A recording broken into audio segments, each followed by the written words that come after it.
And was there a defining point that you decided that you were going to take drugs, that you wanted to get that extra sort of edge, if you like, on your competitors?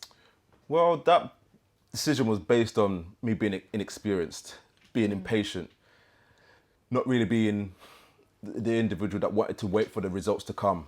You know, I was so used to being successful and winning and winning and winning that when I got to the senior stage where I was competing with the rest of the guys in the world that were better than me, I took it badly.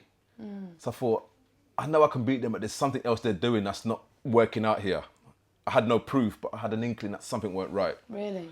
So it just basically boiled down to a decision where my meeting with Victor, it just merely opened my eyes. And how did that meeting happen? Did he approach you? He approached me. We was away in Miami training, and when I told the story, I say it was like a genie. He just literally popped out of nowhere. And you hear stories about this, but you never actually believe it, and that's exactly how it happened. Really? Just literally popped out of nowhere with a bag in his hand. No. And that was that. And what, just presented this idea to you as a way? He spoke to me, and he explained to me that he's had his eye on me for a while, and he believes that I've got what it takes to be the next best sprinter in the world. So with an offer like that, I was just like, okay. You know, I was a bit scared and dubious, naturally. But the offer of going from number 5 in the world to being number 1 in the world, it was a no-brainer, really.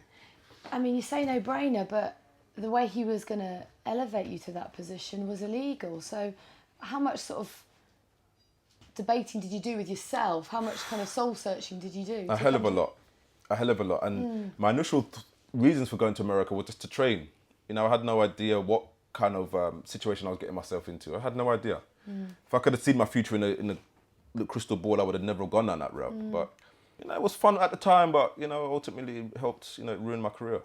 What impressed you about him that made you want to follow Well, this route that he'd planned it was out not for you? something much that what impressed me. I was taken on board by him because he probably I felt as though he became more of a father figure to me. Right. Yes, I grew up with my stepfather, but it just wasn't the same. The relationship with me and him just clicked. Really? And we got on really well, and I was able to speak to him in ways I was never able to speak to any of my fathers, or my real dad or my stepdad. So it just helped to have someone there to speak to about my situation.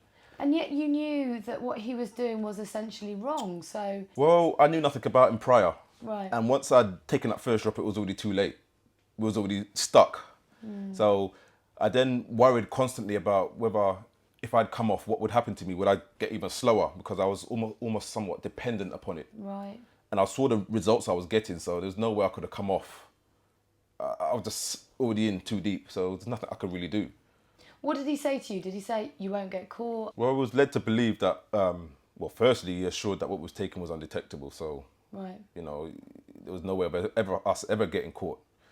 So that, again, played on my mind for a while, but then after I'd passed numerous tests, then I thought, okay, I'm in the clear. So you passed a load of tests whilst you were on the stuff, and it was THG, Yeah. right? Yeah. How did you administer the drug?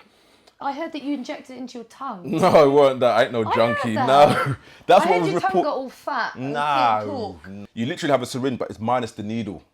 Right. So you're not injecting anything whatsoever. So how do you get it into your body? You droplets under your tongue. Right. That's how It was under the tongue. under the I tongue. can see how the Chinese whispers escalated. There now. you go. Right, There got you go. And that's how it was administered. And you have cream that you put on your arm. Right. So, you know, the protocol that we was on was very sophisticated. Yeah.